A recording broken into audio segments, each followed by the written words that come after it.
Phenomenon with special guest Adam Campbell. Enjoy the episode.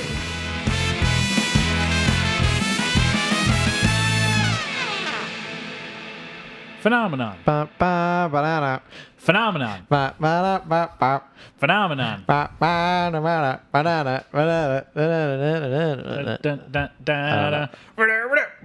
Johnny T. Phenomenon. You and me. Phenomenon. Phenomenon.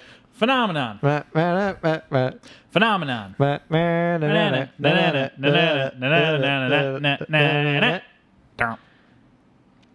Yeah, welcome to this episode of covering the 1996 motion picture Phenomenon. I am deleting that intro. No, we are double it. That was really great, guys. Thank you.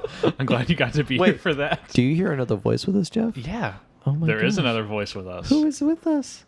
Yes, hello. Hello, Adam. This is Adam Campbell. This is a long-time want to guest on this show. Yep. Live from LA himself. And by live from LA, I mean we imported him in. Into Yes. Chicago, Yep. where you left us. Yes. You Yes, I left- did. You left us. So, So actually, we're not talking about Phenomenon today. But this is actually an intervention. yeah, we're talking about Adam. talking about Adam. You son of a bitch. Oh, no. So, yeah, we've known you for a long time. Yeah. Friends for a good bit. And ever since day one of this podcast, you were one of the first people I reached out to about guesting. And you had Phenomenon earmarked from the very first. Yes. The moment I heard you were doing a podcast on John Travolta's entire filmography, And Phenomenon, you me, it is his entire filmography. Phenomenon was the first thing Yes. on my mind. And I said, I cannot wait for that episode. There was a group of like 5 people who we reached out to who were like, we want to have these people on this podcast. Yeah. You were among them. Everyone else is like, I got to think about it. You were like, Phenomenon. Like, no I hesitation. didn't even finish typing the text and you'd already responded I mean, Phenomenon. like, we had a lot of people who were like, oh, yeah, like Hairspray or Pulp Fiction or like one of the big ones, but Yeah. Phenomenon. 1996, John Turtletop. Romantic fantasy drama. Why you got to do my man like that? John Turtletop? Turtletop. No, it is Turtletop. He directed the National Treasure. I'm going to steal the Declaration of Independence. Oh, damn. He also directed The Sorcerer's Apprentice. He did. He did. Yeah, Adam, I'm curious. What is your connection to Phenomenon? What is it that had you very intrigued by this? Some of my earliest memories are watching this movie. Really? Yeah. My dad, for some reason, has always had a fascination with anything about telekinesis. So as a child, I just watched Carrie and Phenomenon a lot. Two John with my dad. Travoltas. Yeah, that is true. So this fascination with telekinesis. We gotta Yeah. wheel back and dive into this one. When I was little, I would see my dad staring at a lamp with, a dangly little thing to turn it on and off. And I'd say, "What are you doing?" And he said, "Trying to make it move." And I'm like, "Oh, really?" And he's like, "Yeah, if you're ever, bored, why don't you just stare at anything dangling, anything that looks like it's easy to move, and just try to move it." Was this fascination with telekinesis spawned from Phenomenon, or was this a byproduct of that? My fascination with telekinesis came from Phenomenon. Absolutely. My dad's, I really don't know. No context. Yeah. I mean, like I have a pass with this movie too, but only because like it seems like it played on TBS or TNT like almost every single weekend in my childhood. So like we watched this movie quite a lot, and I had seen bits and pieces of it. And I think at one point I did see it all the way through, but as a little kid probably. So yeah, not my first time watching it either. This was my first time watching this. I was unaware of this movie. And that surprised me when you first told me that. I was like, really? My total awareness of this movie was when we started this podcast and I saw one of John Travolta like using the Force. And I was like, oh, and it has the tagline, "Some things in life just can't be explained." And I'm like, okay, what's going on here? I remember reading somewhere this was a baseball movie. I don't know where I saw that. It kind of has a vibe of a baseball It does. movie. It really It does. It has that does. Field of Dreams vibe, you know, in the middle of nowhere. Instead of, Baseball. having like, seeking like peace with your ego and like super ego of Field of Dreams, and this is just John Travolta's like, no, I can move shit with my mind now, and then it has a very sad ending. It's a very sad ending, which we'll talk about later. But Jeff, Yes. are there any ceremonious pretext to this movie that you can find? It's a time for the context corner, as always. Should I be putting music for the No, context? I corner? don't think we need music for the context Okay. corner. It's a corner, not its own place. So Phenomenon, 1996 came out July 3rd. This was a July 3rd movie. This was a 4th of July weekend movie. Yep. This came out the same day as Independence Day. Which is Oh my gosh, it did! the exact same day as Independence Day. I watched okay, so we're recording this. This is coming out like 3-4 weeks from now, right? So like we're recording this the weekend of Independence Day, or the Monday after Independence Day weekend. The 25th anniversary of both Independence Day and this movie was yesterday. Wow. So this movie is 25 years old as of yesterday. 25 years old. This is a very momentous recording session for this movie. Interesting. But, yeah, this came out the same weekend as Independence Day, which is crazy. It provided counter programming to it because Independence Day, obviously, big hit movie. But, Right. not everyone wants to go see aliens fight Bill Pullman and Will Smith. No, instead, not everybody. believe it or not, instead on the more like wholesome side, because it's the 4th of July week and a lot of families are trying to do things together.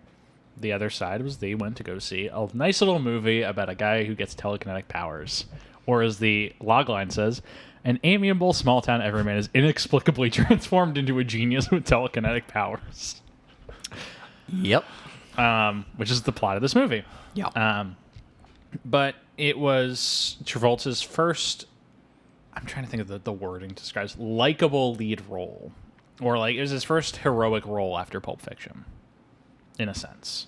Yeah, because That's not the correct word, but I know what you're saying, because the Pulp Fiction was a starting mark where there was a collection of films he had done where he's not a likable character. Pulp Fiction redefines him as like being able to play like a scumbag or like in a rough figure instead of like the clean-cut dudes he has mostly always played. Well, and we were talking earlier before that we started recording, but like I felt a lot of his character from Shout in this movie. Small town, not super highly educated. Looks like the same set. But kind of like stoic with a certain wisdom, you Yeah. know? Only in this one, it's in more of a literal sense. I would consider this movie, it feels like an 80s Travolta movie, but with a budget and done well. Done It well. kind of has that vibe of Okay. like one of those weirdo-ass movies he was doing in the 80s. I was like, I don't want to get too much into like whether we like it or not like it, but were you a fan of this? I like this movie. You liked it? Yeah, I have thoughts. I don't. thoughts? It's not a thumbs down for me. It's not a thumbs down. I would say it's a slight thumbs up, but for reasons which we'll probably Yes. get into later. It was an interesting movie above all else. Yeah.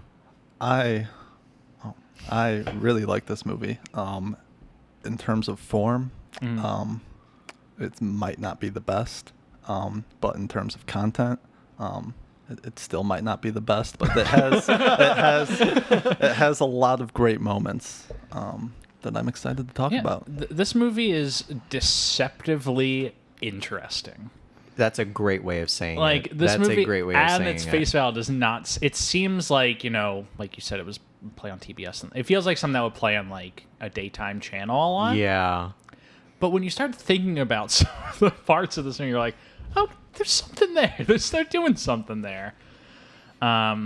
It's too strange and interesting to be ignored, which is a big difference it has over a lot of the 80s movies where it was just strange and boring. My biggest, I say, and again, hate to jump ahead with this, but like, and this will lead us into other conversations as we talk about the plot, but my biggest beef with it is That the character's name is Lace.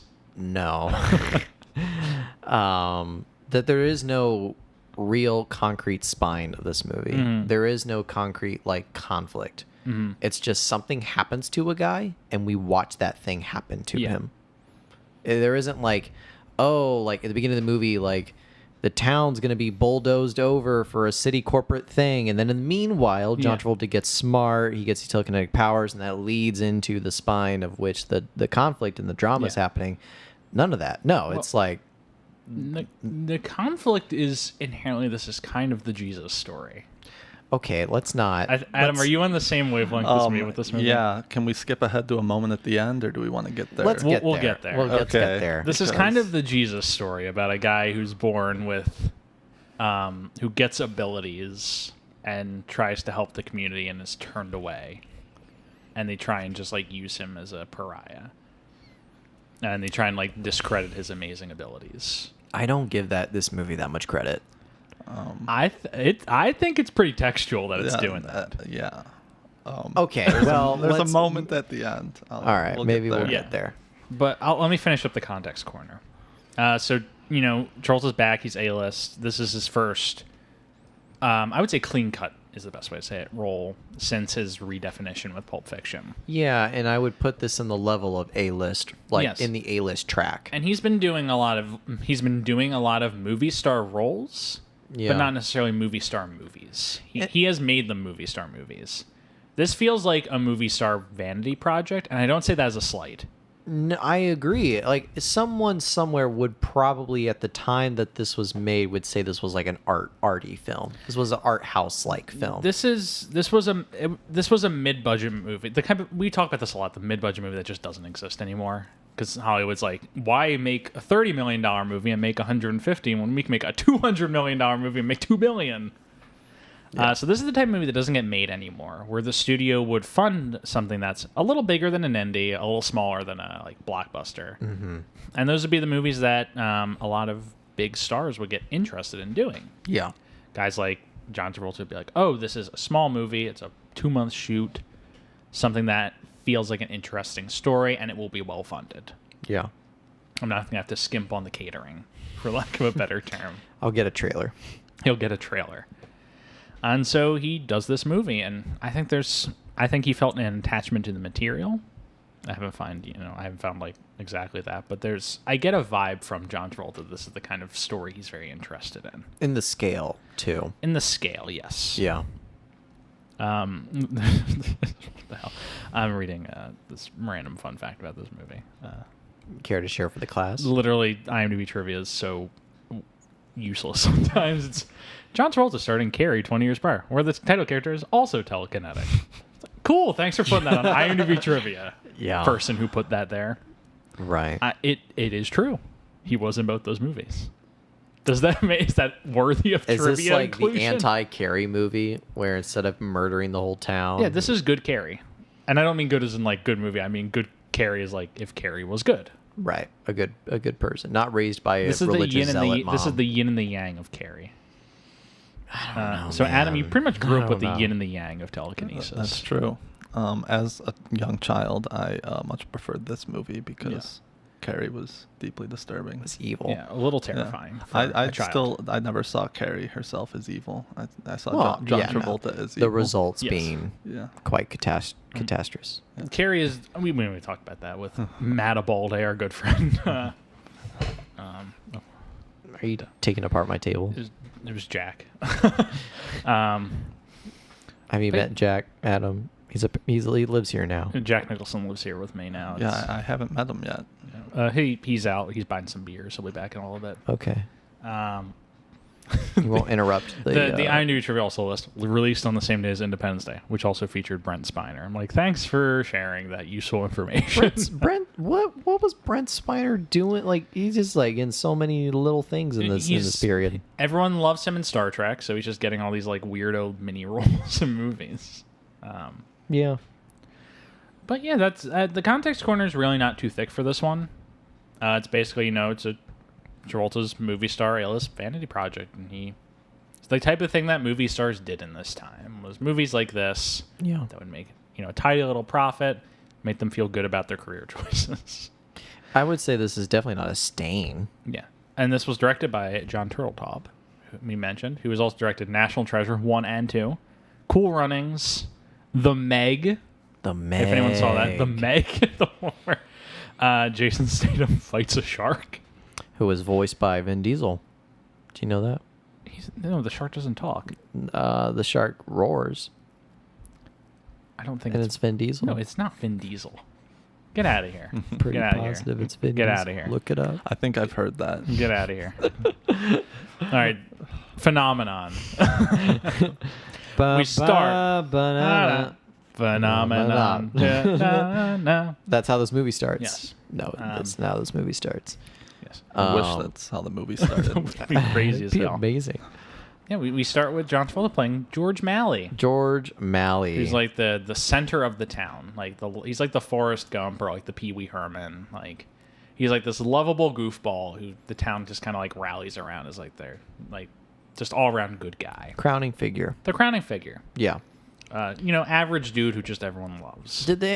Are we ever find out like what part of the country this takes place in? Because I feel like California. Yeah. okay. Because they say she's like, I'm driving to San Francisco for the day.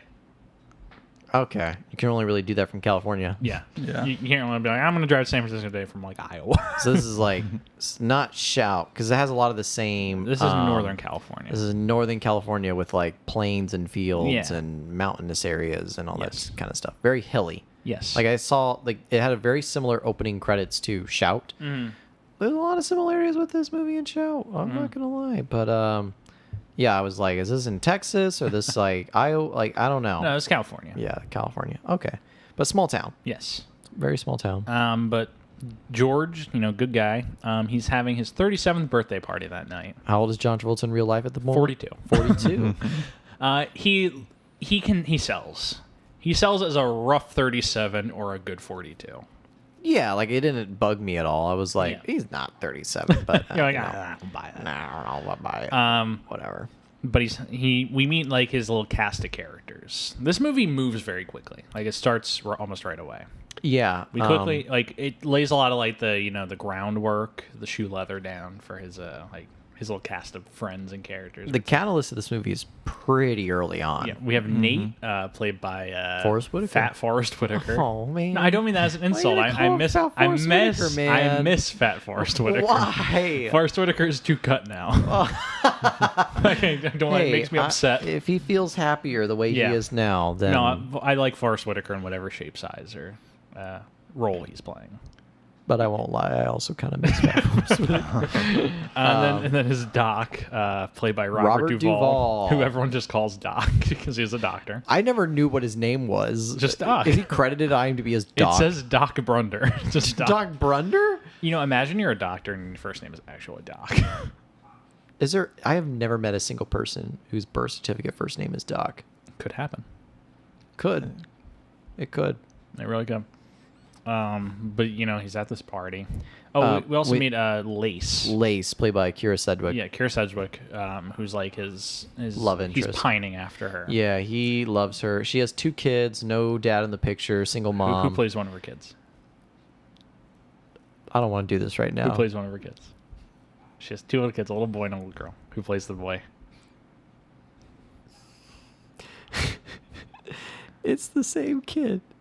From? He's Mikey, and look who's talking now. That's right. Our favorite movie. Oh no! Don't you put that evil on me, Ricky Bobby. Little baby Mikey, John Travolta's adopted child, is also kind of playing his adopted child in this movie. It's cute. We love it, and you love to see it. Yeah, he's got flow blonde hair in this. Yes, very cute kid. But yeah, and there's a lot of fast exposition given in the beginning of this movie. John Travolta is a he's sort of like He's a repairman. farmer hobbyist, but He's a hobbyist farmer, but repairman careerman. But a repairman careerman, He works mechanic, on auto body. Autobots body. But he also sells chairs. Okay, well, so this is So Lace, played by Kira Sedgwick, Makes chairs. makes these wicker chairs. Yes. And she brings them to Travolta's shop, where he quote unquote sells them.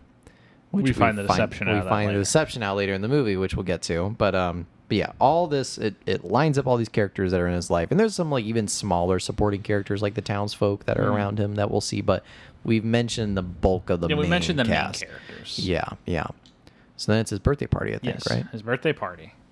And he gets drunk, and he wanders outside. Yep. And he looks up at the stars. And what does he see? Adam, what does he see?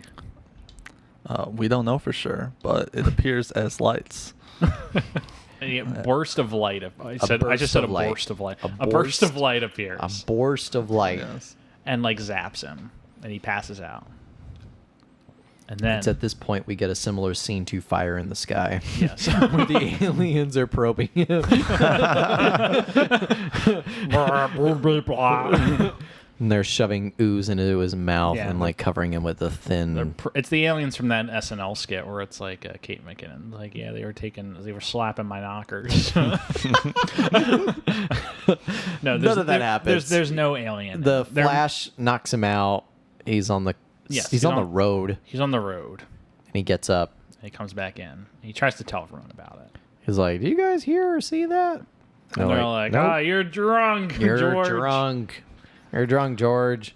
Go home." So then he. Oh, No one else Yes. sees the light. we missed a bit. What you missed conveniently, just before he sees the light, Doc gives him a birthday gift of a chess set. And everyone knows that John Travolta's character isn't the brightest, but Doc decides to get him a chess set anyway. Conveniently, they start a game just before he goes out and sees the lights. And when he returns, he suddenly plays chess well and beats he Doc. Checkmates him creams in Doc. like Yes. one turn. It So was- apparently John Travolta was doing fine enough in the original game. Yes, that's because when he true. walks back at the bar, he does one move and checkmates him. I think it was 2 moves. Was it two? Yeah, because he walks in, does a move, but they quickly glance over it. Then he does one more move and then says checkmate. And we forgot. There's another bit that we sort of lay down in the pretense of it, which he has a rabbit in his farm. Yes. That can't get out. And so after he beats Doc at chess, he goes back home, and he can't go to sleep. And he makes this realization. He calls Nate in the middle of the night. Says, "I realize why my rabbit can't get out, because when I put those posts in." Is that Jack Nicholson? Jack Nicholson. Is that Jack Nicholson? Did you grab the beers? Yeah, Stu, you want some of the... Jack, come on, man. I got some of that Miller Lite. Miller Lite. We asked you to get Summer Shandy. You know Jack. Yeah, I know Jack. All right. Well, thank you, Jack. We Yeah. appreciate you, Jack. It's so weird that Jack Nicholson lives with me now. It's almost like we've run this bit into the ground, but except this isn't a bit because he lives here. So he calls Forrest Whitaker, Nate, in the middle of the night and says, "I know why my rabbit can't get out, because when I built the post in, blah, blah, blah, blah, he finds a way to get the rabbit out." And this is all to show that he's getting smarter right away. This isn't like Lucy, Yeah, where she gets... it's not a gradual. Like, not a gradual thing. there's He's a, just smart. there's like, it's not. It's like once he starts, he gets smarter, but at a very steep incline. He just pushes himself more. At the beginning, it's like a snap. He just gains this ability. Yeah, yeah. And I'm trying to think of what happens after that. Figures out his rabbit problem is Well, getting smaller. It's a very quick like montagey sequence of him quickly learning his newfound intelligence and abilities. There's like one tiny hint of telekinesis Yes. in the beginning. So he gets telekinesis really quickly, too.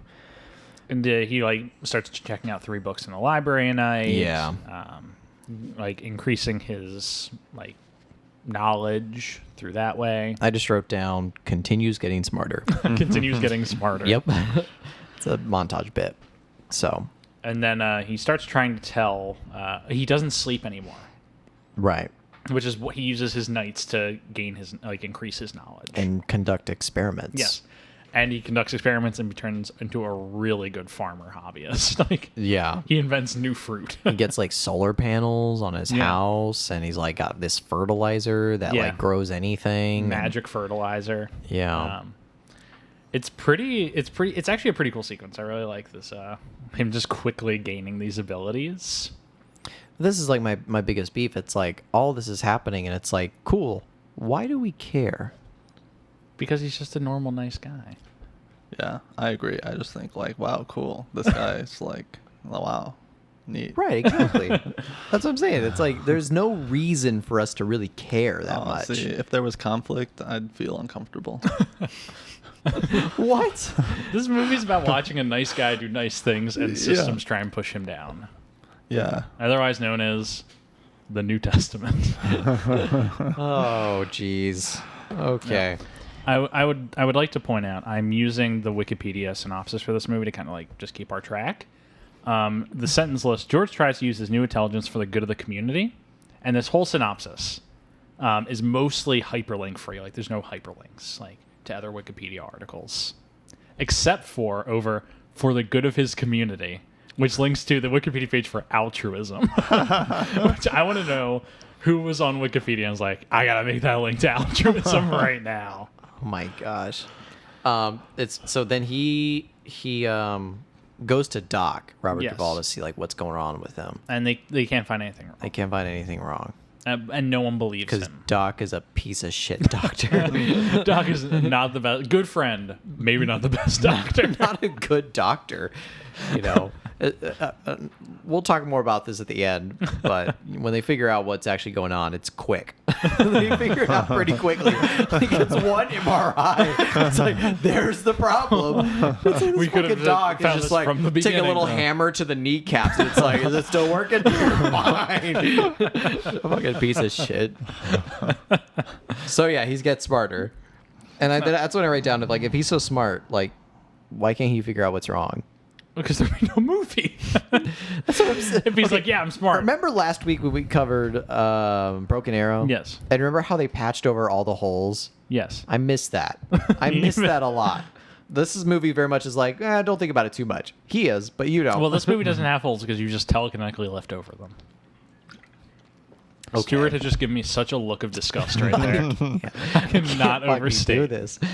Okay, so But he starts sharing his new abilities because even though it's changed his like intelligence and changed that he can now move things with his mind, only small things like he moves pencils and pens. And, he never goes full carry or full chronicle. yeah, he gets close at one point, but for the most part, he's only moving small things. Yeah. But he starts trying to share that with the people around him. Like he detects an earthquake at one point and tries to warn the weather center, and they don't believe him. Whoa. We're getting real ahead here. Well, I'm just listing various Yeah, things that happen yeah. around this point. Um, He, starts sharing his crops with the town and the ways that he's like redesigning farming. Essentially, yeah. Yes, he's inventing a new form of farming. And I should pretense that like he's been making a lot of advances on the Lace with no success. And Yes. so at this point in the movie, he then drives out to Lace's house. But he gets to a farm or field and finds your two kids. Yeah. So you guys want to ride back to Lace's house? And the first thing I just wrote down is like, what? He just picks up her kids? He does abduct her children. he abducts her children? And I'm like, okay, fine. But then he gets to her house, and that's when, like, she has him over for dinner. But beforehand, he then, like, steps into a hill somewhere, and he gets all dizzy. He's like, whoa, did you feel that? It's like, what? It's like, that's my heart on for you. It's not what he says at all. If he did, though, oh, man. Much more respect. There's a part where he kind of pulls that, where he's like, I feel something that's in my heart. He does say that to her at some point in the movie. I can't remember where. More cheesy, yeah. Yeah, it's a little cheesy. Not hard on, but he gets dizzy. He's like, do you feel that? And he's like, what? It's like those like magnetic waves or something. He's like, oh, I gotta call somebody. Yeah. He has an obscure phone call with somebody, but then he mentions earthquake. Yeah. And that's when it's like, it's gonna happen. It's gonna happen. Nobody believes him. He hangs up the phone. He looks at Lace and says, there's gonna be an earthquake. Mm-hmm. And it's cue the music. It happens all like playful music, Yeah. like, ooh, there's gonna be an earthquake. Ooh, okay, we'll see. And they have dinner. It's a fun dinner. The earthquake doesn't happen while they're at dinner, although The kid does. Mikey Mikey does like, fake out. Mikey does a fake out. We're just gonna call this kid Mikey. Yes. He does like a little fake out, but then he leaves and goes home. The kids love him. It's like, are we gonna see more of him? He's mean. He's cool. He's nice. Make him our daddy. Daddy wanted. Daddy hey. Adam, for the original title for Look Who's Talking, where John Travolta becomes the kid's father, the original title was Daddy Wanted, Nice. which is what we proposed should have been kept as the title of the Yes. movie. It would have made no money, but I would have seen it. Daddy wanted. Oh my god. After he leaves, earthquake happens, and then she gathers her kids into the truck. John Travolta makes it to his house and sees Kira Sedgwick Pulling up. It's like, did you feel it? And she's like mad at him. Yes. She's like, how'd you know? How'd you know? And all this stuff. And then she looks up on her porch, and this gets to the wicker chairs bit, Yes. and sees all her wicker chairs that she brought to his shop to sell. He's been buying them from himself. Been buying them to make her feel better. Yeah. And try and see her more. Yeah, exactly. And she gets mad about it. Yes. And I'm like, this is a nice. See, this is the conflict you wanted, Stuart. Exactly. It's a piece of shit conflict No, because listen, This is the conflict. you're in a relationship, Adam. I don't know what your situation is, but like, not currently. not currently, me neither. But it's like, if I'm doing something like that for a woman who I appreciate and admire and adore, and the reaction that I receive is one of disdain, that I've been supporting them in their passion. But you were being deceitful about it. Yeah, but it's like, I don't know. Sorry, you suck at making chairs, but I love See, you. Honestly, I thought those were cool chairs. Yes, I agree. I'm sure they were. An idea in this movie is the value of truth. And I'm sorry. no, yeah, Adam and it. I are on the same wavelength. Yeah, Like, yeah. There's multiple parts where he talks about like truth is more important than comfort in a sense. And he was betraying his own ethos in that moment. So this goes to another beef that I have with this movie, which is Stuart, I got so many beefs with this movie. because like I see why a lot of people like it, but I remember watching this movie thinking like when I watched Broken Arrow last week, it's I had no effort watching this movie. Mhm. This movie was effortful to watch because I failed to see the variety of points that's trying to make. So this is the issue with Perfect 1985. 1985. Where they're trying to make multiple points that in some cases in Perfect contradict each other. Yeah. This movie I feel like has a lot of things to say that they don't know either how to say it or they say it halfway and then stop. And so it goes with, and that's where I think it's missing a central conflict, that there's nothing to ground itself in. And so you just have this mishmash of different plot points, different learning lessons, and different metaphors that all kind of mash up together to give you no solid point at the end of the movie. And yes, you can make a New Testament argument to it, but to me, it's always like, I never know what this movie was trying to say until it was already over. Inherently, to me, the idea, like, I don't entirely disagree with you. I think there's a lot of like back and forth in this movie. But I think at the end of the day, it's a movie about a guy trying to like discover his point and what is the point to this. And it is very much a New Testament, like Jesus story of a guy who has this ability and doesn't fully comprehend it, but just wants to share his like wealth and love with the world. Adam, you would agree with this? Yes, I agree with this. To you, what is this movie? Well, I think there's lots of conflict. It's just more nuanced conflict. There's not a clear villain or anything, but like he's struggling with the ability. He's struggling. He everyone in the community liked the old George, and suddenly he's the new George, and we see him slipping away from. What are we rooting for him to do? I don't know, but That's do we my need to point. know? Do we need to know? I feel like you need something. Oh, like we're you rooting can for look, him to figure it out. And, Yeah, and we're to rooting for figure it we're out. rooting for the community to accept figure him. what out. It. The ability.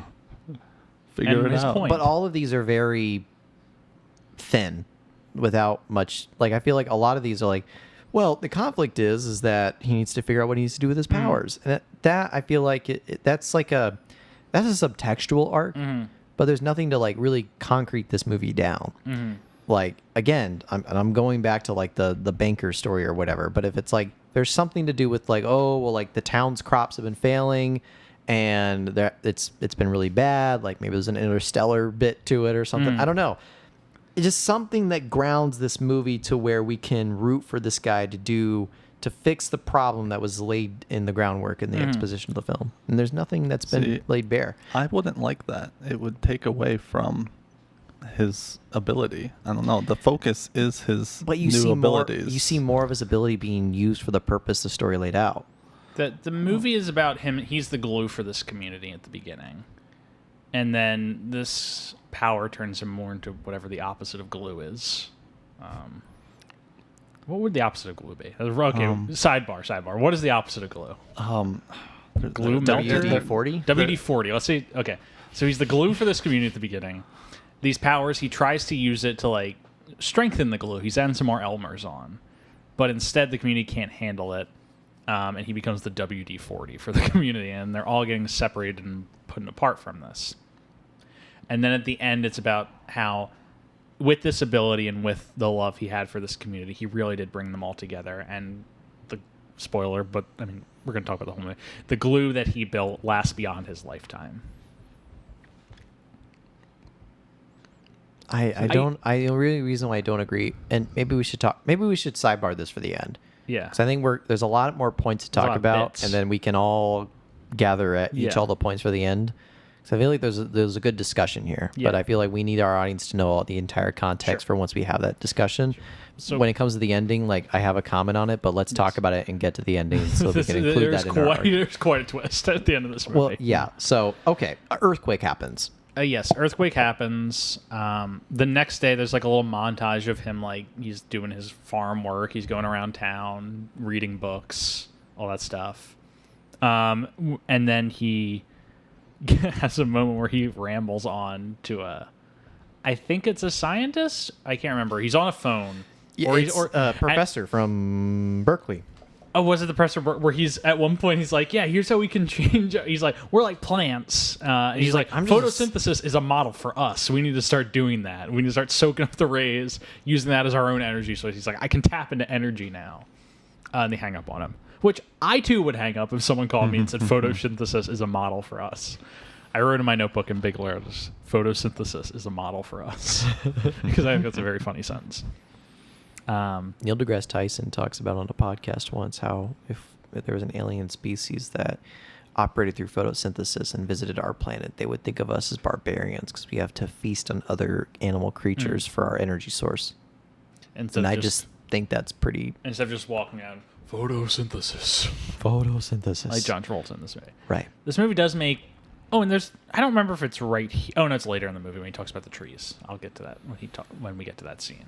The trees. Yeah. Oh, that's like the most significant part of the movie. There's a lot of shots of trees in this movie. Yes.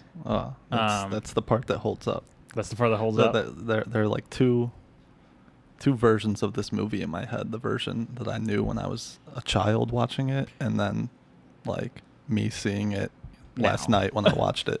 And a lot of things don't hold up from young Adam watching it and current Adam watching it, but the trees hold up, so we'll get to the trees. The trees hold up, ladies and gentlemen. Something I'm really loving is I think we're both doing this is that we're intentionally being vague with Stuart to get him more frustrated. so that when we get to the end, and actually have this conversation, he's just boiling with rage. I am a little bit like every time Stuart's like, "There's no point," I'm just looking at him and like, "Yeah, exactly." The fucking trees. What?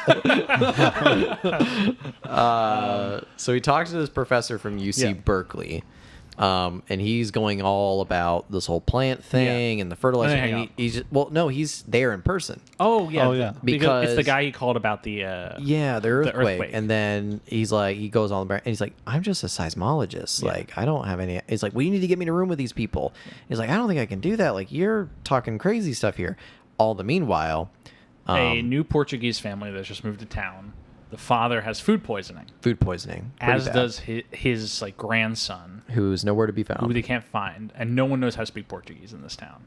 So they send someone to grab John Travolta and be like, "Pick up a book on Portuguese on the way here. Learn how to speak the language. Talk to this man."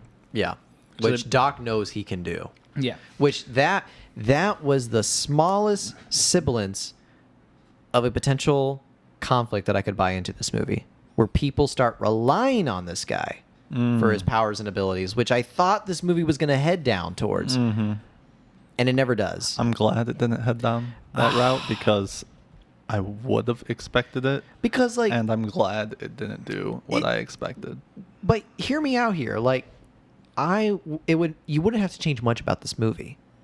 All you have to do is just like add in the small single plot points of people asking him to do like. hey, make this move or do this thing, or hey, like do all this stuff, and all he wants to do is like share his knowledge and word and his like his wealth of knowledge. And that is present in the film slightly, but not to the magnitude that it needed to like carry any weight. Because again, where I felt that weight the most was in that scene with Doc, where he says, call George Malley, give him a book that's in Portuguese, tell him he's got to learn Portuguese to help that thing out.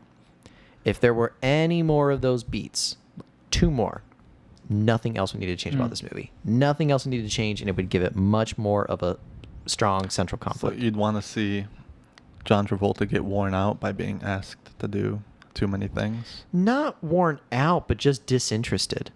Because I think he's burdened with all of this. Like, people aren't asking him the right questions. And I feel like we do see that. A little bit, but not enough. I feel like there's a lot of that where it could have just been... Well, yeah, that is one of my biggest beefs with the movie, is that there's just not enough. Yeah. Keep telling... No, don't. Just keep telling Stuart that everything is perfect with this movie. We gotta get fired up. No. See, this is why... Okay. This movie could have been a lot more than what it was. It's definitely not a perfect movie. It's not a perfect movie, but I admire the ambition. Yeah. I admire the ambition, too. There's a version where this movie could have been really, really good. I see it. It gets a lot of credit for me for just being kind of like charming. It's wholesome. Yeah, it is. It is all those things. Another one of my biggest beefs with it is it's too charming and wholesome. Like this it's community, too cute. This community is like perfect, better than Leave It to Beaver community. It's absurd. Everyone is so perfect. There's no like crime. Yeah. Everyone's like, yeah, George, not a guy. Yeah. And it's like Andy Griffith, and then there's one female in town that exists for him to fawn over. Yes. The one. Yes. Who's miraculously single. But he goes to this Portuguese family. He's able to talk. He's read the whole book. So when he gets there, he talks Portuguese, and Doc's like, the guy's okay. That was my Robert Duvall's really bad. I'm not doing it anymore. He's like, the guy's okay, but we gotta find the kid. If we don't find him soon, he could be in serious trouble. Could be in serious. So Travolta asks him, "Where's the kid?" And the guy says, "In the orchard." Yeah. So they all run out and they all like are searching the orchard. And that's when John Travolta starts feeling disturbances in the force. Yes, and he puts his arm up like the force, and he starts like twitching and like grabbing his gut. He can feel his pain. He's feeling the kid's pain. He's an empath. And he starts like walking with his arm outstretched. Does that ever happen in the movie after this? There's moments where he feels other people's like pain. That's with the trees. Yes. We'll get to the trees. But I feel like trees. A big part of this, like the later sections of this movie, are he's partially getting like he starts looking worse and like feeling anxious and angry because he's picking up the emotions of the town, who is turning against him. And so I don't know. He doesn't have a moment where he's like, my stomach later, but he does he continues to pick up emotions when what causes his change in the movie. On the surface level, it worked well with the Portuguese boy, but then they decide to switch gears and make it more nuanced and metaphorical.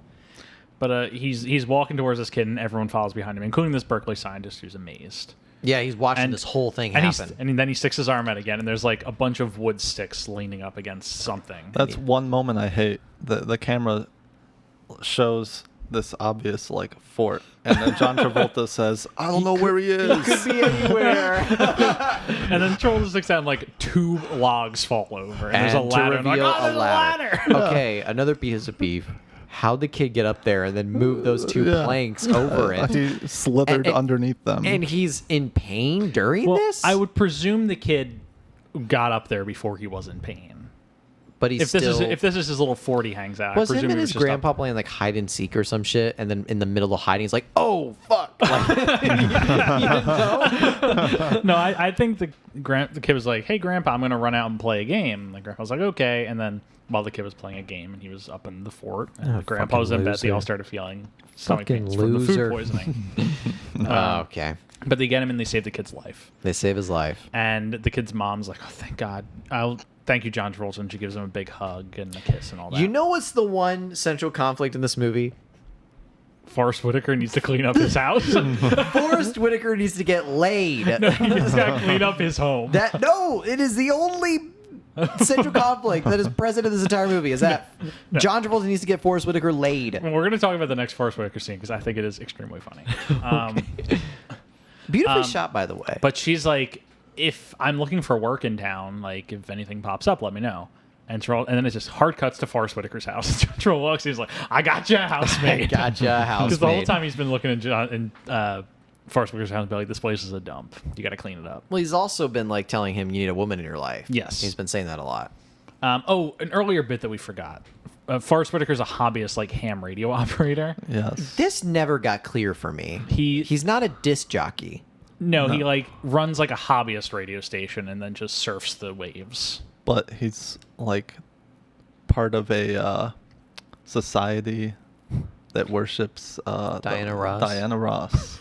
Yes, and so he always leaves nighttime messages for Diana Ross. Did we miss the bit where like him and Travolta pick up like a radio signal and he deciphers it? Well, Yes. that's what I'm getting to. Okay, yeah.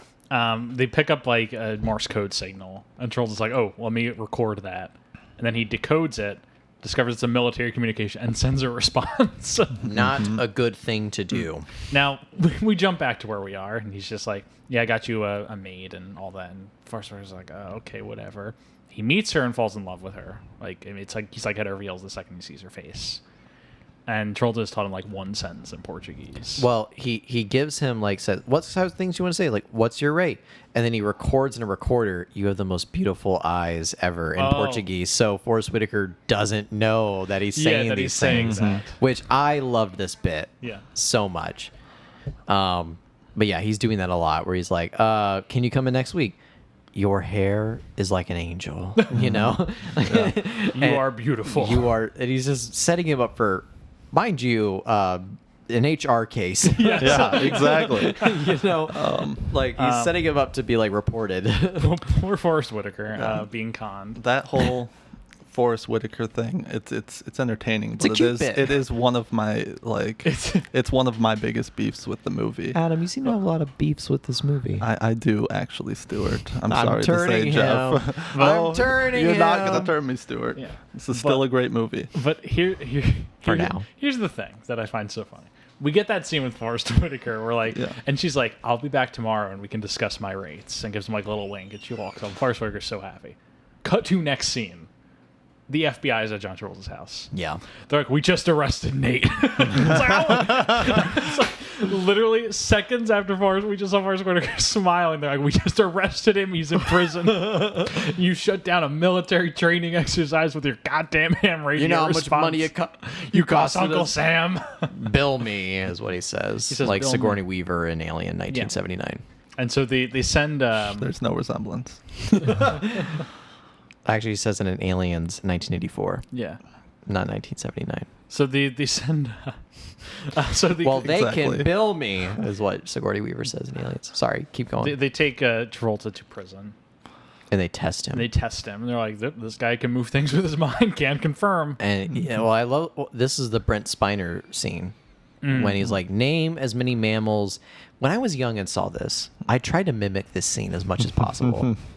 I was like, I thought that was so cool. Not moving pencils and shit. It was the name as many animals you can in time span. And he starts timing. He's like, how about in alphabetical order? He's like, Aardvark and so Aardvark, on. you know, blah blah blah blah blah, Yeah. and he keeps And going on the and on. zebra. And then he says, and you know, unicorn is a mythical creature, but you weren't being very specific. And it plays these mind games with him, Yeah. like Sherlock Holmes does in 'Cause he's Sherlock smarter in than court. Yeah, he's smarter than him. So then he's like, if a man was born in 1924, how old would he be? And he keeps stopping him. And he's like, he says, if a person was born in he's 1929, like, how man or old would woman? they be now?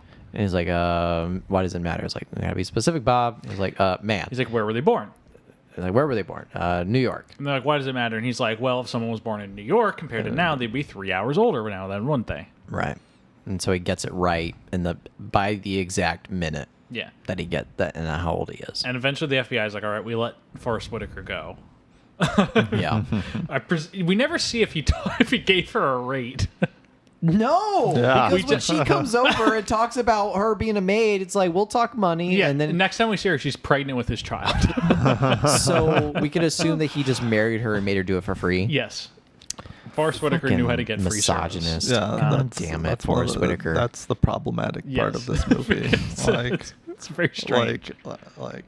oh, Forrest, I just found you this foreign woman. You want to purchase her services, and make her your wife. And then Forrest Whitaker does it. And he does it like the fucking champion. Weird. But at the end, they're like, yeah, we let him go. And George's like, okay, let me go too. And they're like, no.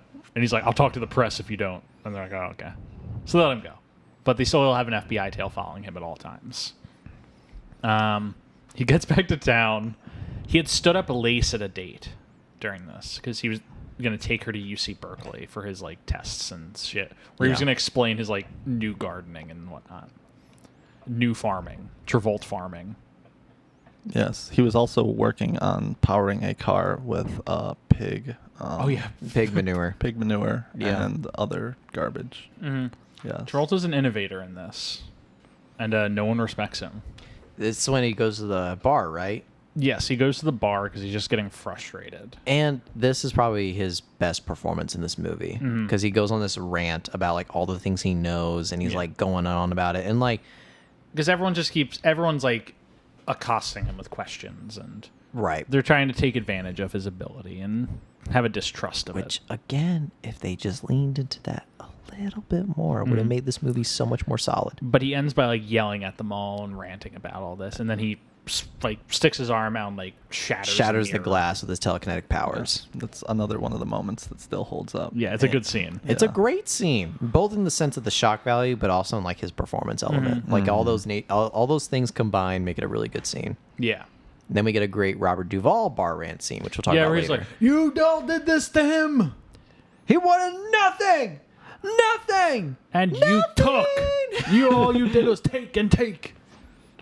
Robert Duvall is a really good bar scene, but we'll get to that later. So that's when I wrote down he's slowly losing it. Yeah. Which I guess to your point, you were saying like maybe he's taking on all these antics because of the frustration he's feeling from the Yeah. town, or he could just be frustrated and losing sleep.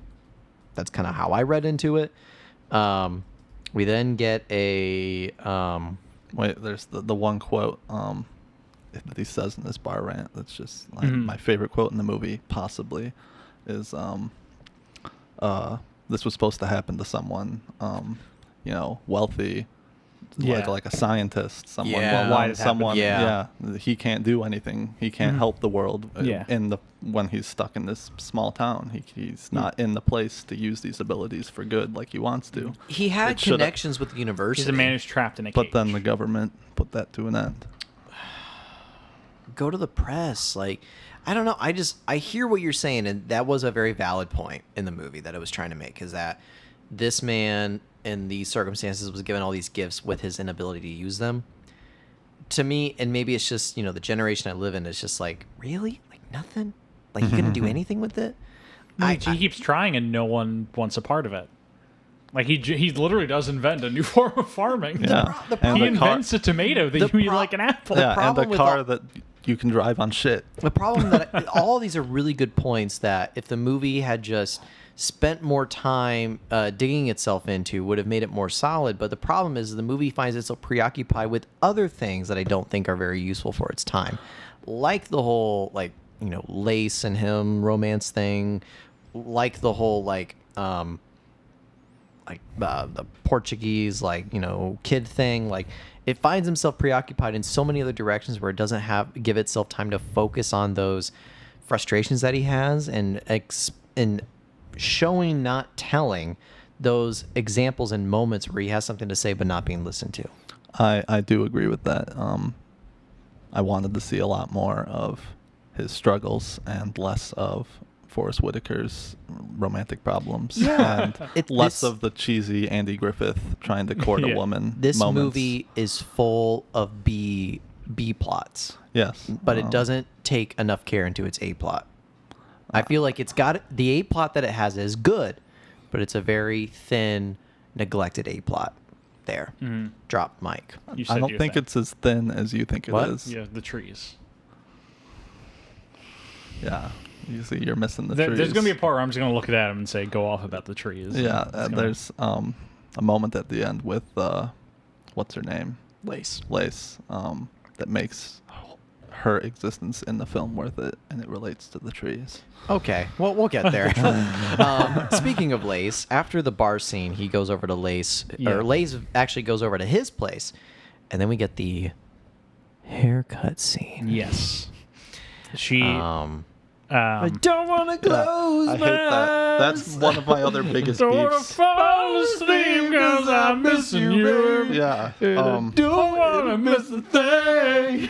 that's my other biggest beef with this movie is every single montage has Some crazy '90s song. yeah, these terrible songs that are either just way too on the nose or just completely out of place. I don't know what you're talking And it about. This just film should have won completely- best soundtrack. Like the movie, also the soundtrack only works, like the original score for the film only works on the scene Have a little with the faith trees. in me. But it's like she sensually shaves him, like his face, Sensually Oh, shaped. because he has decided he's going to do a give a Q&A. do an Ask and Me speech Anything. at the book fair. You know, if this was remade today, this would be an Ask Me Anything on Reddit. Yes, and things would go much better. Yeah. Rampart. Instead, he does a library Q&A. and so she prepares him for it. Mm-hmm. And they kind of get close to each other, but they This- stop before they make it official. This is when we have to pause and go to the hair ranking. Cue Yes. the music.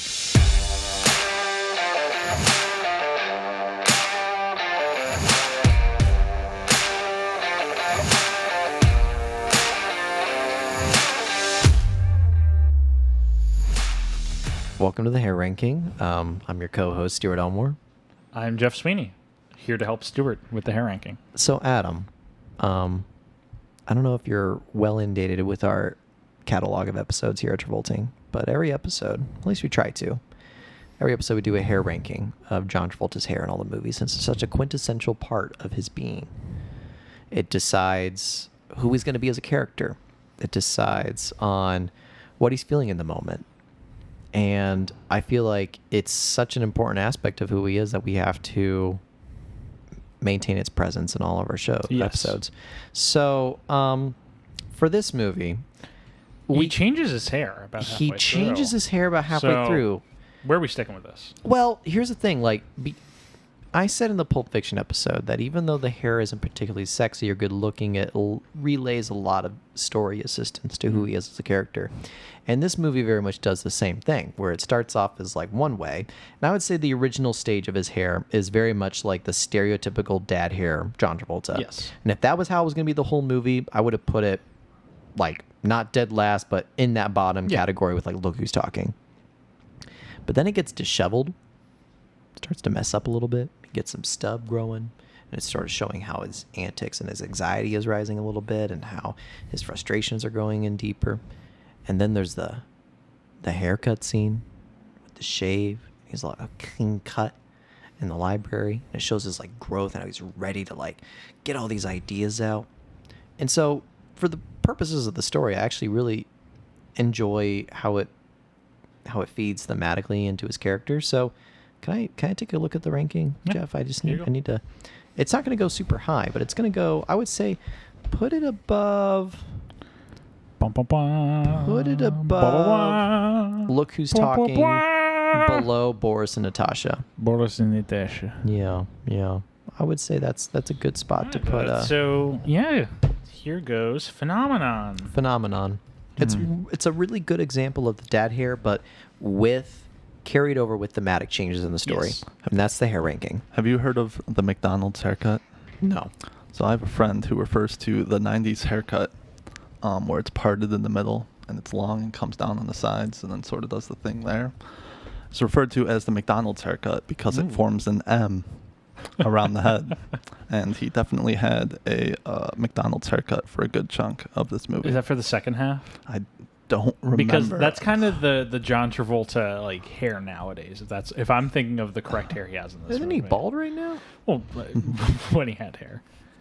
Well, I looked up John Travolta hair, and I'm getting some funny pictures right now, man. I'm trying to find him with the hair. Is it this one? This basic kind of vibe. That's close to the McDonald's haircut, but it's too swept back. This is when it just goes straight down the sides. Okay, so yeah, he gets that like halfway through the movie, and he has it for the second half. Yes, I remember. Like, I did not think anything of his hair. Then suddenly, I noticed he has a very McDonald's stark haircut. McDonald's haircut. Poor guy. Yes, it's Rough. it's very 90s. Rough. Dates the movie. I said what I said. It's going where it's going. It's going. It's going. So the library, Q&A. It starts out well. He's just kind of explaining his like theories, like his thesis on like on like what he believes in. He starts explaining about the trees of I forget what the park is. It's aspen trees. Just real quick. Oh, just yes. careful breathing into the mic.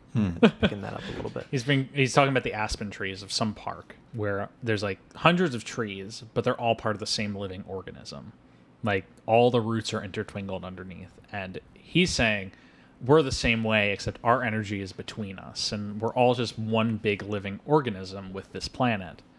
And we all share energy, like intermingling us. We're all connected in that way. Which is how he's able to manipulate objects with telekinesis. Because he's just manipulating parts of his body. Scientology. Maybe a little bit. But everyone's like into it at first, but then people are like, "You're lying to us," and someone's like, "Where's the UFO?" Yeah, there's the one guy with just murder in his eyes. he's like, "You're a liar, you bastard." Yes. There's a family who comes in with a dying Yes. child, and they're like, "Touch my son." This whole Please scene, put your hands on my child. That goes into the Jesus trope, but yeah, it's literally like the Jesus thing of touch my heal the sick.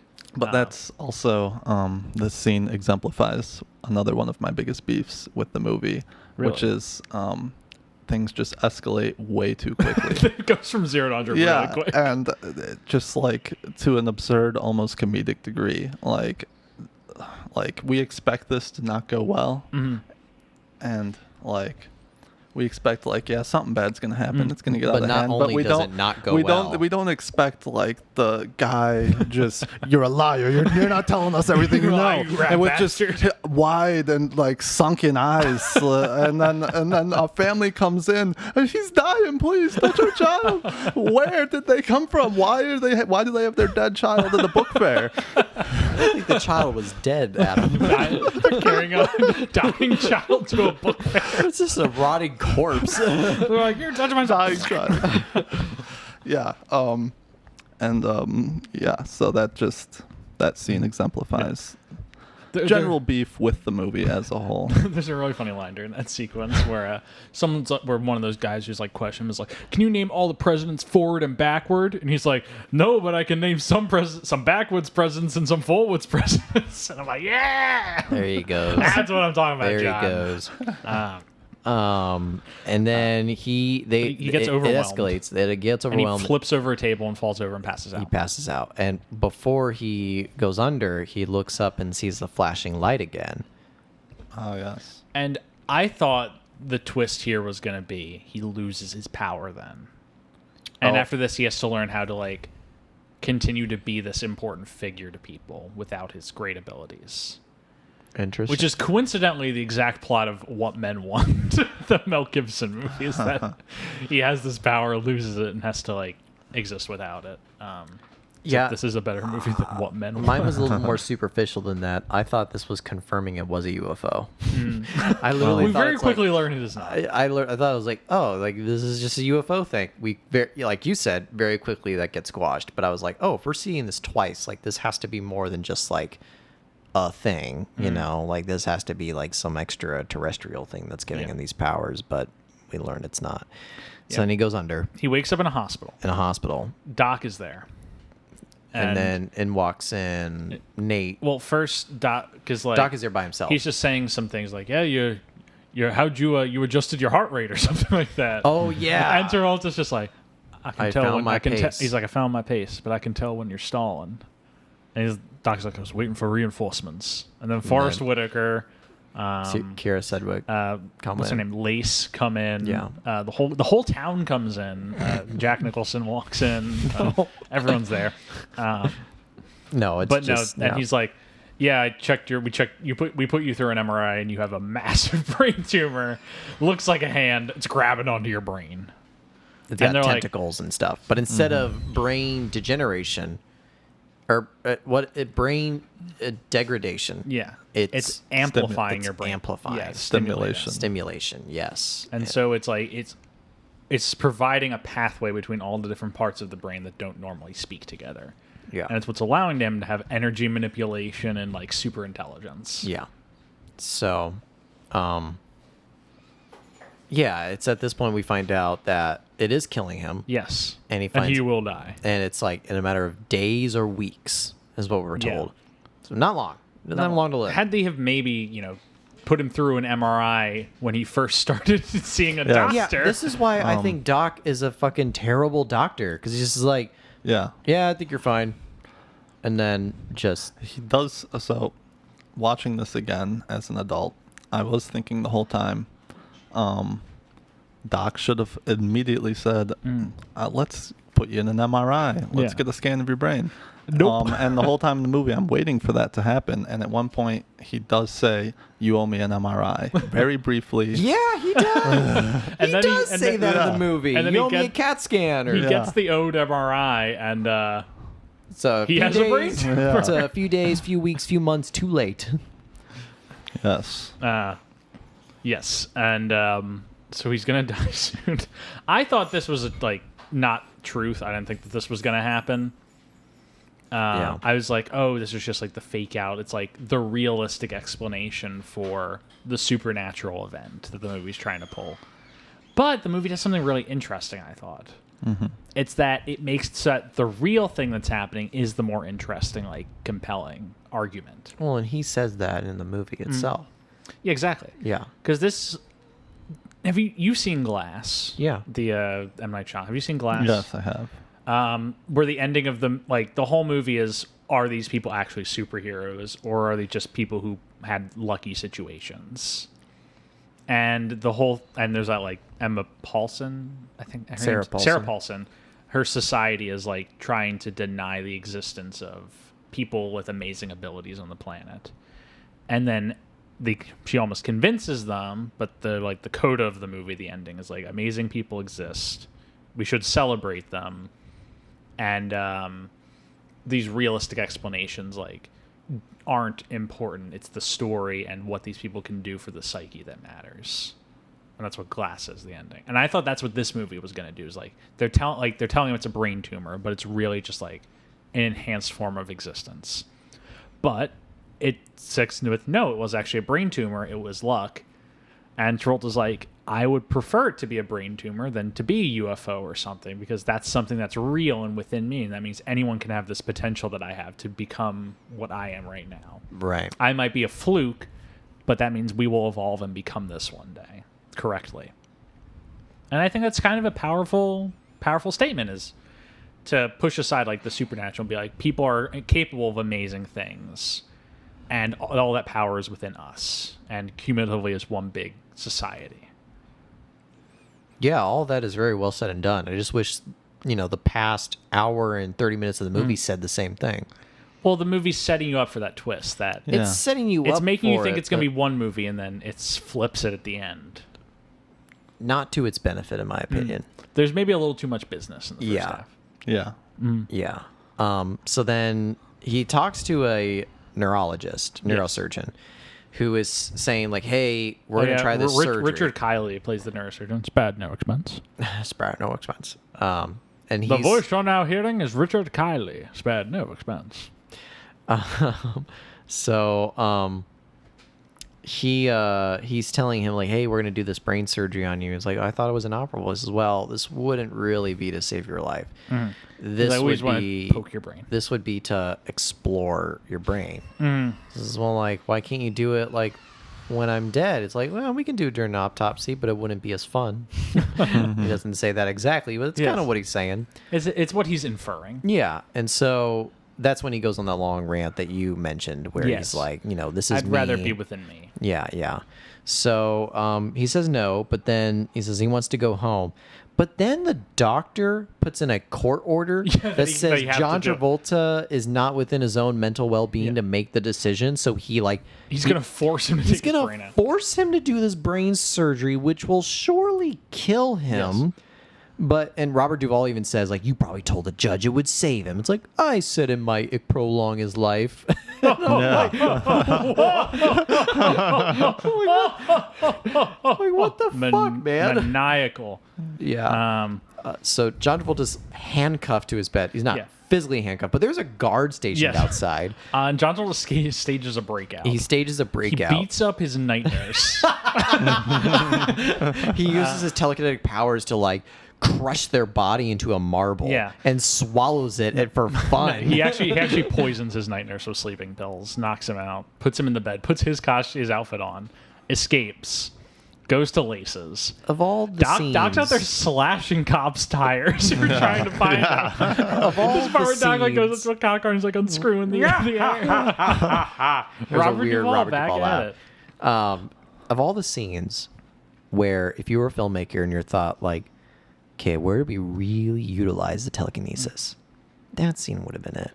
I mean, right? He just crushes people. He Well, goes full not carry. not the harm the violent. guy, but Not like violently, Yeah. but like telekinetic, the keys, and like unlock the door with your mind, and like move a can to make a noise to distract somebody. Like, I mean, Yeah. it would have been like a cool like Yeah, it use could of have his been a cool telekinetic powers sequence, to yeah. like actually escape this hospital with all these Yeah. guards. But Yeah. nope, he just puts him to sleep, I don't walks think out. I don't that's think it. they I don't think they really had the budget for that. You do an action sequence where he's I'm not even using talking, the like- force and like flipping people It's around. not even an action sequence. It's just like He goes him- full Magneto, blows a wall open and like flies out.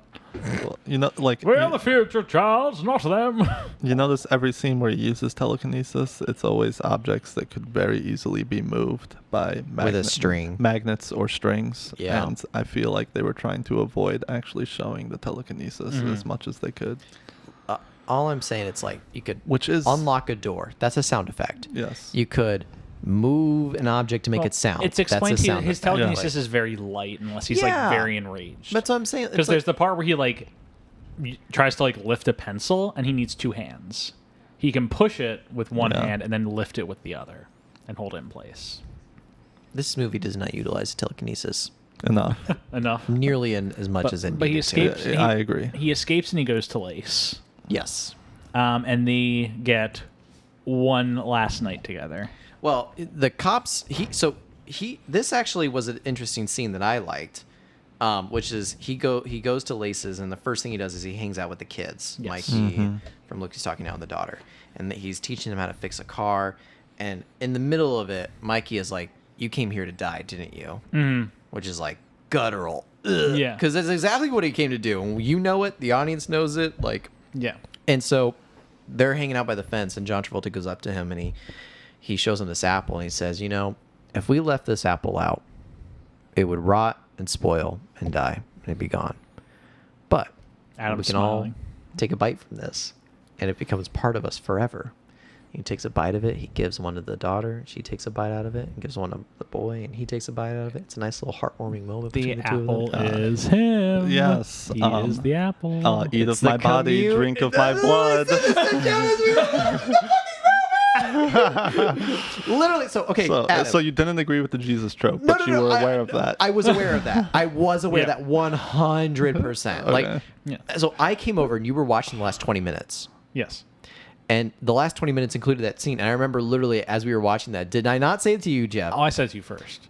Fuck I said you. I said this is the Jesus story. Well, you said this is the Jesus thing before the apple scene. Yeah. When the apple scene came up, I said, yes, then this is the communion bit where he's Yeah. like giving his Eat body. of my body onto- and drink of my blood. Yeah.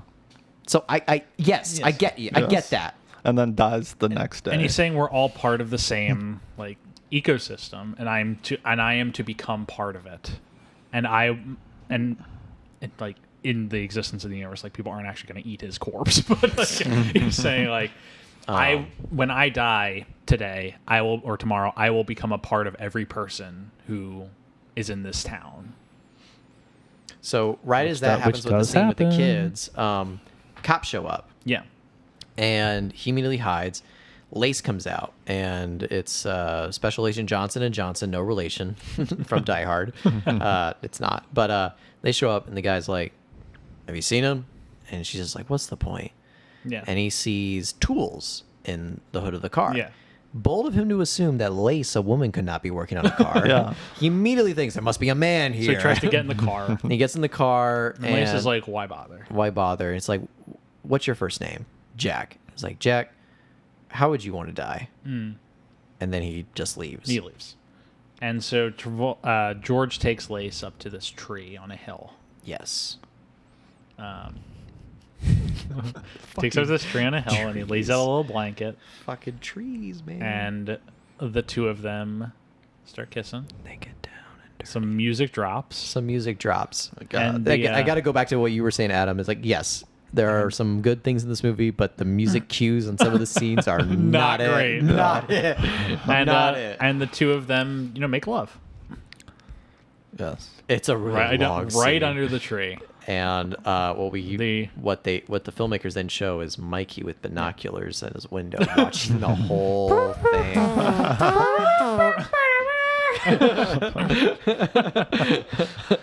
But no, they do it, and then they're Cut to their bed. Yeah, they're in the bed still doing it. They have migrated from the tree to the house. They're in each other's arms. And lovers embrace.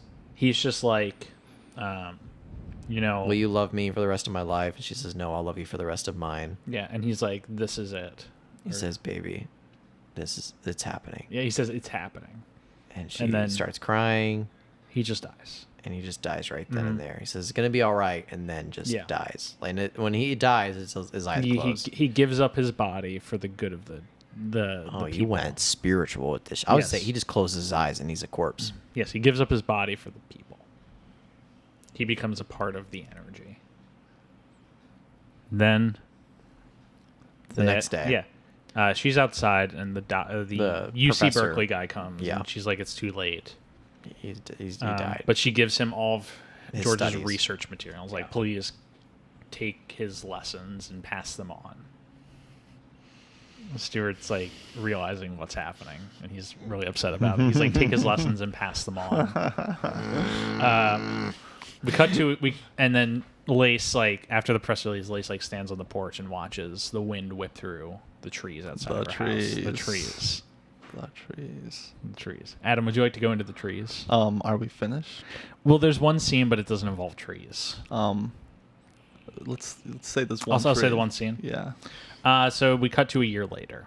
It's now George's 38th birthday party. Forrest Whitaker has impregnated the Portuguese mom. And we go and we go through well, Forrest back, baby. We go through the bar, and we see all of the various people who lives were touched by George. Lives were touched by George, and how they all changed thanks to his ability and his like teachings and whatnot. We even see one of the side characters who earlier in the movie had problems with his wife. Yeah, and they're back together. They're back together. Nice little background. Forrest thing you can see Whitaker there. has, he's fixed his problems. He's with a woman now. Lace is happy. Doc feels he feels like he has a new life now. He feels proud of George. What was Doc's change? Doc's change is that he becomes a believer. Was he not a believer earlier? Because he says earlier that I thought of you as a son to me. Yeah, he always thought of him as a son, but he sees what was special about George. And he didn't earlier in the movie. He did. It's hard to explain, but I think George I mean, agreeing with you, but it's also goes I think into Doc my goes problem. from the cynic to the believer in terms of believing in what George's abilities are. That I don't agree. I thought Doc's persona never really changed for me, which I agree with all you're saying of what the scene, the bar scene is intending to do. Yes. I agree with all of that.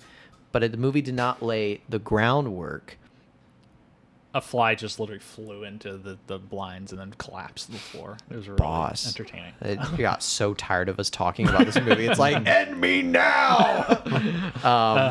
And so, no, but I agree with what the scene is intended to do, but Yeah. the movie did not do the groundwork in the first 2 acts to make that payoff Yeah. really sell for me. I mean, it came, that scene still came off as a touching moment. Yeah. Don't get me wrong. But that's where I go again into saying if it had done a little bit more of the work in earlier movie instead of wasting its time on all these B plots, Forrest Whitaker with the Portuguese mom and Lace with the chairs and all these other things, like that moment would have paid off a lot more than it really did for me. But Yes. I see what the scene is trying Yeah. to do. Don't deny any of that stuff, and it still has a touching moment. And showing the impact of his teachings. Yeah, And his legacy living on among his disciples. So that's the movie. Yes, that is the movie. That is phenomenal. Let's start talking about fucking trees now. All right. Let's talk about the So going back, do you remember when George first gets really upset and he's hoeing his garden like really angrily? This is when he's in like his bathrobe, he's disheveled and all Yeah, that stuff. yeah, Yeah, this like is the like very halfway first through the time. movie. It might be. It's the very first time he gets really upset and he's doing that. I think it's before the mirror. Is it before the mirror? Do you remember? it's before the it's mirror. before the yeah, mirror. yeah. So, but then he looks up at the trees, and they're just swaying. You just see the swaying trees, and then he starts to sway with the trees, and his eyes close, and he calms down. And that's the only time that the score for the movie works, is whenever they show the trees. Then they show the trees again.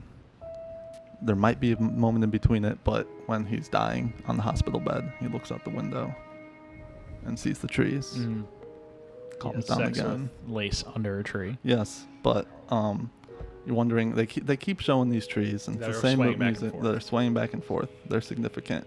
Then he asks Lace just before they have sex, like, how did you hold your baby?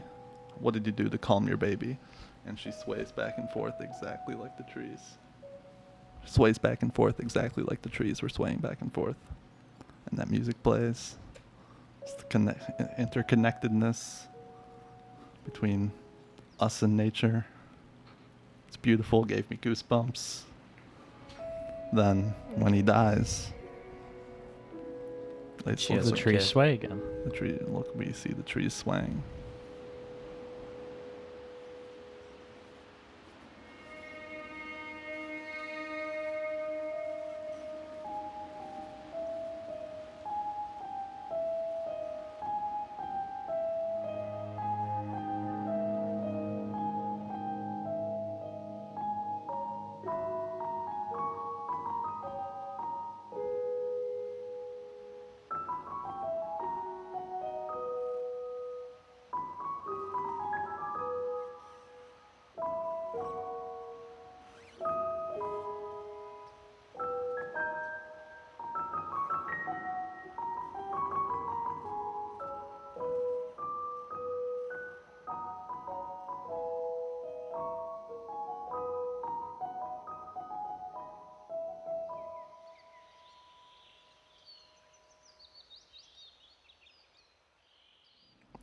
All of that is great. All of that is wonderful. If the movie had paid 5% more attention to that, it would have Yeah. made It's a this movie a fucking banger. Yeah. It's very subtle. I Yeah. really like the because he has the whole monologue about like there's trees that are interconnected with the root system, and the idea is that like every time it shows the trees, there's always small trees and big trees, and it's the trees and us are all part of the same organism. This movie is very weird.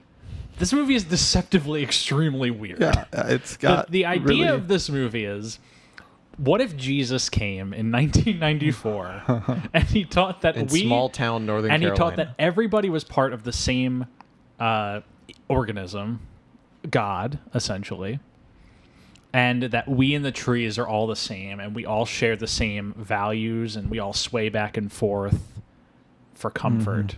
Something as ancient as a mother comforting her baby mimics the motion Of a tree. trees. And then it's it's profound. It's an ancient like system. This is phenomenal, but Phenomenal. One could say it's pretty good. but It's one moment in a 2.5-hour film. Well, It it's is multiple moments several in a moments. in a Okay, 2-hour film. but it makes one point. It's one. and the whole movie's digging into this point. No, it's not. Well, I- so- All about this point. Yes, that is the main point of the movie, but the movie does then Diverge. meander away from it. Yes. And I agree. It should have devoted more time and development to its main point. there was an earlier draft of this movie which should have been greenlit, but I can feel that this movie had a lot of, well, let's add a love interest for this character. Let's throw in a love interest for this character. Let's throw in a B plot for this person. Like, I can feel and hear and sense all the little hands and tweaks that went into this. Whereas it seems to me that there may have been like an earlier draft where it was a much more narrowly focused that illustrates all your points of your Then it got too that are- many hands on it or something. yeah, or too much like, divisiveness. I don't know what it was, but I hear all the points you agree with. I see, hear, I witnessed, and I 100% understand they are there and they are making a point, but it still goes back to my original thought, which is this movie spends too much time on other plot points to really solidify the spine point that this movie is trying to make as a whole. So, Yeah. I don't know. Like, all of this being said, I feel like we're all on the same page here. Like, Yes, we're all on the same page. We just have different ways of saying it. There's Well, no, a it's movie- like the point that the very soft and unfocused point that we're talking about is a good point, right? The trees. Right, the trees and all that trees. stuff. Yes. But it's the muddy stuff that gets in the way of like that plot point. And so, and I feel like we're all in agreement on that. So then now leads to the next judgment call, which is how much of this muddied, unfocused point tips you over into liking this movie a lot, thinking it's okay, versus not liking it. Because for me, it's like, I think it's, I don't know. Like, if I had to put a Rotten Tomato score on it, I would say it's not 60% fresh. I would put it around 50, 55. I would say because it muddies it too much for the point to really be solidified, and therefore I have spent a lot of my time in the movie waiting for it to make a point. As a movie fan, I can be swept up in big ideas in movies and kind of let that overcome a movie that I think may be flawed in its like individual scene by scene basis. Like, one of my favorite movies is Prometheus, the Ridley Scott alien prequel. And I think Prometheus has a lot of like scene by scene plot issues pop up. But I think as a movie with like this grand idea and these big like concepts it's exploring about like the like nature of our existence and why does God create the devil if he also creates, like the good and whatnot, what that movie's trying to get at while also being like a scary movie. That's one of my favorite movies, but I can acknowledge like it's a little flawed in parts, but just the big ideas pump me up on it. It's those big ideas, those get hint me of the think, big yes. ideas that those tripwires pump you up more Yes. than the muddiness of the Yeah. scenes in between. Okay. And so like this is No, a movie that I understand that. And I don't like this as much as I like Prometheus. Like, Right. But I think the ideas it's getting at interest me so much that all the like muddy business stuff I can kind of like not look past, but it doesn't have as much of an impact on me. It does make me want more of the big idea stuff. Yeah. But I think this is a good movie. I don't think it's a great movie, but I think it's a good movie with some great ideas. So what would you probably put it at? Can't do Rotten Tomatoes, maybe Yeah. just a 1 out of 10. I would say like maybe like somewhere between a 6 and a 7, I think. Yeah. Yeah. Okay. Yeah, I would completely agree. I absolutely love the big ideas and many of the things that happen in this film, which make me personally love the film because of its concepts. But judging it objectively just based on form, how it's shot, and how it's put together, its pacing really kills it for me. And just all those other muddied points that get us away from the main point of the film. And something to even lean into that, you mentioned pacing. And I thought that's something that leans into, you said between a 6 and a 7. I'd say mine is between a 5 and a 6. And one of the huge dingers is pacing. The movie is 2.5 hours long. It's 2. Oh, is only 2? It's only 2 hours and 3 minutes. It's still 2 hours. Yeah. Not super long, but it's got 2 whole fucking hours to make I think its this point. podcast is almost 2 hours. We're about an hour and a half in, hour and 40, Wow. which is great. I didn't think we have all this much thought on the movie. No, it's a good movie. But you just mentioned pacing, and I thought that is almost one of the huge dingers that I have with this movie is that it has all this time to make its point, and it spends so much of it not. Yeah, and all the B plots. Yeah. But you were saying, like, in your concluding point. Yeah, if it didn't have all the Hallmark-esque subplots, it would be like this has all the makings of like a great sci-fi movie to Yeah. me. Like it has everything, all the concepts there to be a really great sci-fi, but then there's too many things happening Too in many it bits. that make it feel like a straight to Sci-Fi Channel movie. So so- where would you put it? 6.57. Yeah. You're a 6 He's in and the- 7. he's in the You're same in a spot 6 as well. 7. Mine's 5 to 6. I wanted to have one more point before we close out, and that is I just thought of a movie that has the problems of this movie solved. Carrie? No, Arrival. Ooh, great movie. So Arrival. First off, what is its concrete problem it's got to solve? Aliens are here, and we got to learn how to talk to them. Very simple. But what's its overarching, like, subtextual, metaphorical theme it's trying to say? And that is, like, The nature of the communication. nature of time. communication through time. Yes. Yes. The entire movie is spent on that point. Yeah. The entire movie is spent on that point. We don't have any of those cliches. We don't have any of those cliches like if a pod blew up over Russia and we spent a third of the movie talking about the political socio problems with that in Arrival. That's like what I'm talking about with like, or if we spent more time on the Jeremy Renner, Amy Adams love interest thing, or Forrest Whitaker, who's in that movie too. Yeah. You know, if we spent more time on his like post-traumatic stress disorder and his unwillingness to trust these people and these aliens, like, you know, if we spent more time on these things, it would have muddied the, the point that it was trying to make. But Arrival is where it has a clear theme. I'm glad you said the nature of communication through time. It's fucking brilliant. Thank you for saying that, Jeff. And its spine, which is aliens have arrived and we have to learn how to talk to them. This just apply that to this movie, but change its plot points to this movie and its cast to this movie, its setting, change all of it to this movie. What a fucking great 1996 movie phenomenon could have been. Yes. Jeff, do you agree? Yes. I agree. One, it would have been right up there with the best 90s like Jurassic and Shawshank. Like this would have been like, holy fuck, let's watch Phenomenon tonight. Yeah. Yeah. It's instead of phenomenal, it's phenomena. Okay. Yeah. Yeah. What a great discussion we Yes, had about we just this had a movie. real good discussion. I love this so much. I think that's about it. This movie comes out. It's a surprise big hit. This movie makes Really? almost like 6 times its budget. What was its budget? How much 32 million, made 152.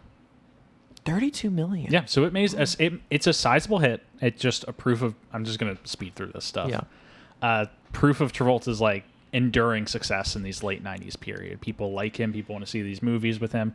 He's charming in this movie, and people want to see that. Roger Ebert gave this 3 out of 4 stars. Said it could have been more challenging, but that's not what it's about. It's about change, acceptance, and love. We stand a king, Roger Ebert. Yeah. Great discussion, guys. Great discussion. Yeah, and hopefully next week we'll have another great discussion when you folks listening can join us to discuss the film Michael, another weirdo Travolta movie where he plays an angel. Oh God. We'll be joined that next week with our composer Michael Van Bodegum Smith, because we had to consult a Michael to talk about Michael. That's awesome. We knew we had to do our due diligence, and we did it. Believe us, folks. Yeah, thank you all for listening this week. I think everyone's cleared up for the episode. Yeah. I love it. Yeah. Thank you all for Great listening. episode. Please remember to rate, review, subscribe on whatever platform you're listening on. As a reminder, we are available on Spotify, Apple Podcasts, Google Podcasts, and YouTube. Find us at Travolting Pod on Twitter or Instagram. You can pop into our Reddit, r/Travolting. Email any comments or questions to travoltingpodcast@gmail.com. Find me on Twitter at Jeff W. Sweeney. Find Me on Instagram at Stuart Elmore 95. Adam, do you want to plug your website or anything? I guess you could find me on YouTube at AdamSleepy_, where I share Blender tutorials, if that's relevant to anyone.